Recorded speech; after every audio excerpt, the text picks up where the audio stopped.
Student, welcome to আডি 24/7 বেঙ্গল। আজকের দিনে দাঁড়িয়ে আজকে যেটা সব থেকে বড় ইম্পর্টেন্ট নিউজ সেটা হচ্ছে বাংলাদেশ নিয়ে কি ঘটছে। আমাদের প্রতিবেশী দেশ, সব থেকে বেশি বড় বাউন্ডারি আমরা শেয়ার করি বাংলাদেশের সাথে। সেই বাংলাদেশের সরকার কিন্তু পতন হয়েছে, বাংলাদেশের সরকার পড়ে গেছে।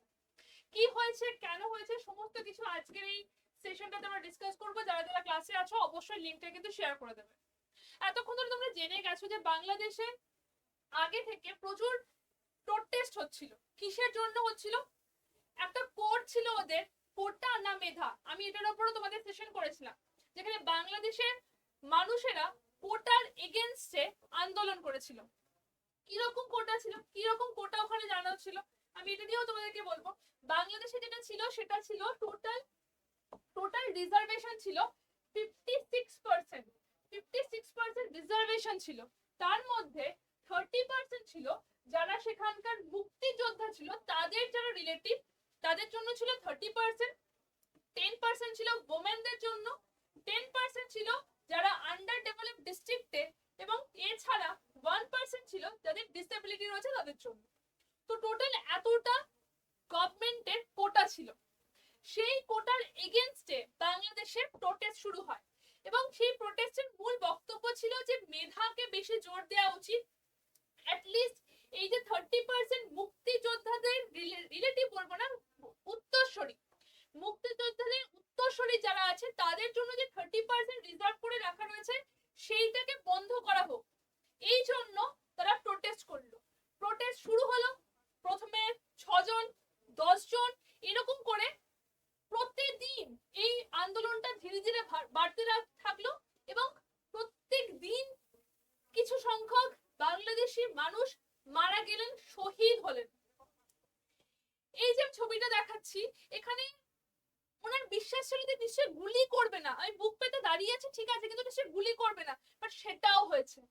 এখানে বাংলাদেশিরা শহীদ হয়েছেন, এবং যদি বলা যায় অ্যাপ্রক্সিমেটলি 350+ মানুষ শহীদ হয়েছেন। আমি কোনো অংশে বলবো না যে এই ডিমান্ডটা, এই প্রোটেস্টের ডিমান্ডটা ভুল, কখনো না, এটা ঠিক। মেধাকে অবশ্যই ভাবে জোর দেওয়া উচিত, মেধাকে অবশ্যই ভাবে প্রায়োরিটি দেওয়া উচিত, কিন্তু এটার এগেনস্টে যেটা হলো সেটা হয়ে গেল যে বাংলাদেশে বিশাল একটা প্রোটেস্টের জায়গা চলে গেল। বাংলাদেশ গভর্নমেন্ট এই জিনিসটাকে বন্ধ করার জন্য এক্সট্রিম পর্যায়ে চলে গেল, এবং যেখান থেকে 350 থেকে 400 মানুষ মারা গেল। এবং এইটার জন্যই যেটা হলো, শেখ হাসিনাকে পদত্যাগ করতে হলো, যেটা লাস্ট 24 ঘন্টা ধরে বাংলাদেশের মানুষরা ডিমান্ড করছে যে গভর্নমেন্ট পড়ে যাক এবং পুরোপুরি দায়িত্ব চলে আসুক সেনাবাহিনীর ওপর। সেই জিনিসটাই কিন্তু হলো আজকে, মানে 5th of August, আজকে কিন্তু বাংলাদেশের যে গভর্নমেন্ট, শেখ হাসিনার গভর্নমেন্ট, তাকে কিন্তু পদত্যাগ করতে হলো, তাকে রিজাইন করতে হলো। তিনি প্রথমে সেখান থেকে আগরতলা এবং তারপর সেখান থেকে লন্ডন শিফট করছেন, কারণ সেই জিনিসটা সেটা বাংলাদেশের জন্য খুব একটা, তাদের জন্য খুব একটা সেফ জায়গা নয়, তাই জন্য সেখান থেকে তাদেরকে বেরিয়ে আসতে হয়। এই যে তোমরা ফুটেজটা দেখছো, এই জায়গাটাতে দেখা যাচ্ছে যে শেখ হাসিনা গাড়িতে উঠে সেখান থেকে বেরিয়ে যাচ্ছেন, এবং সেটাই হয়েছে। কিন্তু গভর্নমেন্টের, মানে বাংলাদেশ গভর্নমেন্টের হেড পিএম শেখ হাসিনা, তাকে সেই মুহূর্তে বাংলাদেশ থেকে বেরিয়ে প্রথমে তিনি আগরতলা আসেন, এবং সেখান থেকে তিনি লন্ডনে চলে যান। শেখ হাসিনা এবং তার বোন, এরা দুজনেই এখান থেকে বেরিয়ে লন্ডনে চলে যায়। তো বেসিক্যালি এইটা তো ঠিক ছিল, যে গভর্নমেন্ট ঠিক ছিল, বলছি না, এই জিনিসটা ঘটেছে বাংলাদেশে। এবং তারপরে এই যে আন্দোলনটা সেটা একদম মানে শিয়রে চলে গেছে, মানে একদম সাংঘাতিক লেভেলে। বাংলাদেশে যে বঙ্গবন্ধু শেখ মুজিবুর রহমান, তার মূর্তি ভাঙচুর চলছে, বিক্ষোভকারীরা তার মূর্তি ভাঙচুর করছেন, এবং একটা অত্যন্ত বিশৃঙ্খলার সিচুয়েশন তৈরি হয়েছে বাংলাদেশে। এর ভবিষ্যৎটা কি হবে, এর ভবিষ্যৎটা কোথায় কতদূর থাকবে? সেনার কাছে যদি ক্ষমতা চলে যায়, তাহলে সেই জায়গাটাতে সেই বাংলাদেশের কন্ট্রোলিং পাওয়ারটা কিরকম হবে? সেটা কি আমাদের আর একটা প্রতিবেশী দেশ বা ওয়েস্টে যে প্রতিবেশী দেশটা রয়েছে তার মতো হয়ে যেতে চলেছে, নাকি সেটা একটা ঠিকঠাক জায়গাতে আসবে? এখন আমরা সবাই সেটাই দেখব। এখন আমরা প্রে করা ছাড়া আর কিছু বলতে পারি না। এখন শুধু বলতে পারি যে বাংলাদেশ শান্ত হও। শান্ত হওয়া ছাড়া বলার কিছু নেই।